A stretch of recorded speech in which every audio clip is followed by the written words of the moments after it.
So yesterday, a conference took place in Drumna Castle Boys' School in Dublin, where students from 13 schools around the country came together to tackle the contentious issue of cyberbullying. Newstalk's Niamh Hassel was there and spoke to some of the students involved, as well, Niamh, as some of the experts they gathered together. Yeah, good morning. And this was an extremely impressive event that was put on by these Leaving Cert students. It was organised by the Student Council, and it was an accumulation of work that they've been working on. It's a campaign that they've been working on since last September. So I asked Donald Ibuka, he's the president of the Students Council in Drumna Castle, why they decided to hold this conference. We held this conference here today to raise awareness basically of the cyberbullying that's been going on. We believe there's been a lot of tragedies going on the past few months, and I think it's important that people learn about it. What advice would you give to other schools around the country? Basically, what you could try first is look at the bullying policy and see could you change it.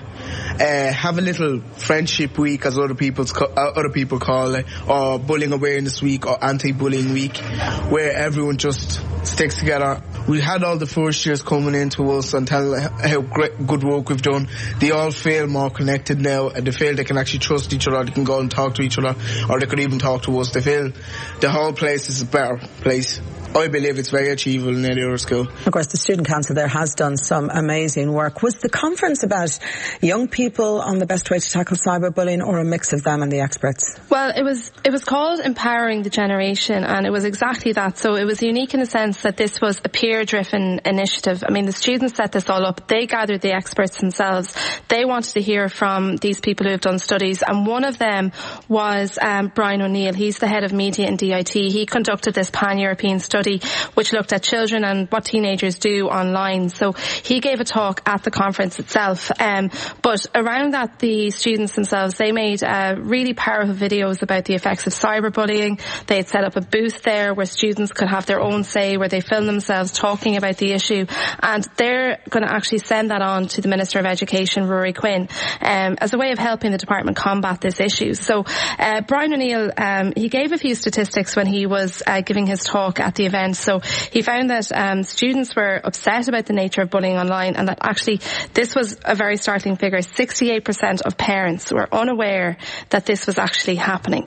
So I don't know if this was the fact that they were in denial or the fact that they just didn't know. But I did speak to a few of the students there about their own experiences of bullying and the kind of thing that they were privy to. I really think it's more underlying bullying. I think teachers, parents really don't know that much about it now. I think it's more kept to students and everything, and which I think it's really sad when you see that, because in our school it'd be more bitchiness between girls and talking behind backs. It can be really lonely if you're on your own and people are bullying you in school and everybody knows. My news feed on Facebook has been covered with Ask FM links over those websites, like it's Easy Bully. So of course, if people see an open forum for them to give out about someone, they're going to take it. So basically you open up your own page and it's open for anybody in the world. Anyone that can type in your name into Ask FM search bar can find your page and write whatever they like anonymously on it. You set it up through Facebook a lot of the time, so you can set it up that every answer you give is automatically shared on your Facebook wall. I suppose an obvious question then is, why go on it? I think it's the need to belong, or the need to know what other people are thinking about you, because it plays on everyone's mind, like what is she really thinking about me? So I guess they think that if someone can post it anonymously, they're going to tell the truth, but really they're not. They're just going to find some way of hurting you, because that's all those sites are used for. Niamh, I suppose listening to those voices there, it's uncharted territories for mothers and fathers. Yeah, I mean, I'm 32 years old and I had the internet, I suppose, when I was 18 or 19 was the first time I had really an experience of it. When I was speaking to these students yesterday who were 16, 17, 18, I had no clue a lot of what they were talking about, because some of this stuff just simply didn't exist up to a couple of years ago. And as technology is advancing, we're kind of oversaturating ourselves with the kind of way that we're connecting with people. The students there, they had some statistics that showed that 80% of them had mobiles, most of them smartphones, and 12 to 16-year-olds This was a staggering figure. 43 hours a week is what they spend online, which when you consider the fact that this is equivalent to a working week, I mean, this is on top of them going to school, their schoolwork and extracurricular activities. You know, now a lot of that might be used for schoolwork, but the majority of them said that they spend most of their time social networking. So this is on Facebook, Twitter, Ask FM. And another expert who was actually at the conference was Mary Aiken. She's a cyber psychologist with the Royal College of Surgeons, and she spoke about the issue of hyperconnectivity, and this is the fact that there's no such thing as online or offline anymore. Basically, if you're being bullied, you're carrying that around with you in your pocket. It's on your phone. Your phone is almost like a personal diary. So all platforms like Twitter, Facebook, they're all interconnected now. So there's no escaping it. So she said that people are so attached to their virtual side that when online attacks happen, this is very lasting and very hurtful. But another surprising thing that Mary spoke about is the issue of cyberbullying when it comes to online gaming. So generally, when you think about who's been bullied, you might automatically kind of go to girls and think it's, you know, girls that are bullying other girls. But Mary told me about this aspect of bullying that many boys experience. We focus a lot, as you say, on texting and social networking sites for bullying, but also young boys get bullied very, very badly using gaming software. So you have games like, you know, Halo. Even in FIFA, you see evidence, playing FIFA online, you see evidence of bullying.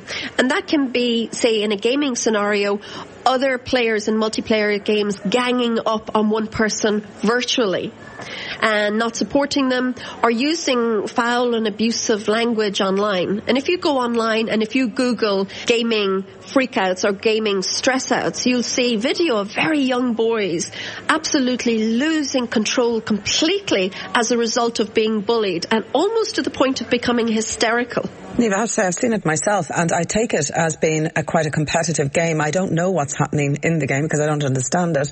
I suppose out of genuine concern, sometimes parents log on to check Facebook and see what their kids are up to. What, is that right or not? No, it's apparently it's a big mistake. And Mary Aiken, the cyber psychologist, she told me that the first thing that parents should not do is spy on their children. I know lots of parents say, well, I'm on my child's Facebook account or whatever, but are they? You know, they might be in a restricted setting where they can see nothing that's happening.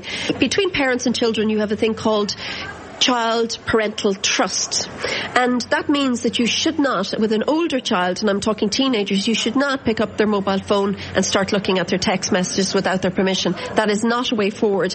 And the literature shows, the research shows that parents who do that, then the child is less likely to talk to them when they have a problem. So what you want is an open discussion. You want to talk about their activities in the same way that you say to your child when they come in, what did you do in school today? Ask them what happened on, say, for example, Facebook today, or what sort of text did you get today? Introduce the social media into conversation so it becomes normal, and be interested and active and get engaged with them, not just in a real world context but also in a virtual context. A new conversation, I guess. That's cyber psychologist Mary Aiken of the Royal College of Surgeons, and she was talking there to Niamh Hassel, Newstalk's reporter. Just love to hear from you. I never know myself what the right thing to do is. Parents who log on to their children's Facebook site, who check up what they're up to. How do you justify it? Do you think it's right? Do you think it's wrong? Text us at 53106 or tweet us at BreakfastNT. Mary had a great suggestion as well yesterday. She said that, first of all, when she was a child, her mother didn't get into the huddle with her and her girlfriends, and she would have been mortified if her mother was aware of what they were talking about, boys and all this stuff.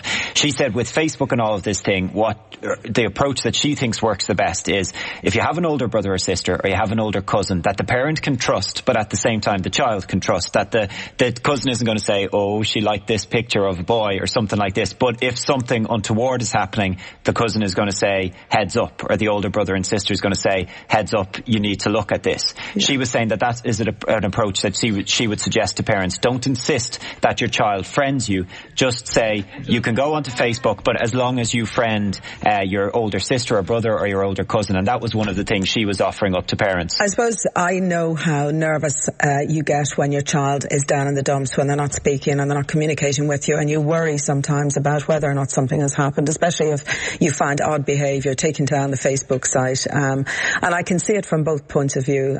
But text us, tell us what you think, 53106, or tweet us at BreakfastNT.